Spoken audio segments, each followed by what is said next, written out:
اللي عايزه افهمه، انا عامله بيت للقطط يناموا فيه، ليه المنظر ده؟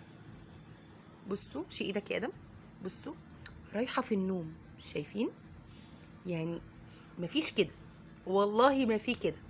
تمام. دي سكابونوسه البنوته. طب سكابونوس بقى الواد، بصوا بقى ايه المنظر ده؟ يعني بصوا يعني مكتف ايد آسر ازاي اساسا. هي دي نومتهم المفضله. انا مش فاهمه، ما لاقوش آسر ما لاقوش ادم يقوموا مكلفتين في رجلي كده ونايمين. هو في ايه يا حبيبي؟ يا حبيبي مش في بيت ليك يا بابا؟ سكابنوس، سكابنوس يا سكابنوس، عايزه حمى يا سكابنوس. بص بص بص بص، مش قادر يفتح عينه، مفيش خالص. يا نهار ابيض، مفيش. طب نصحي التاني. سكابنوس يجي نسي بابا يا بابا، بص مفيش، ملحقتش افرح. سكابنوس، سكابونس، بنوسة يا نواناس، نام خالص.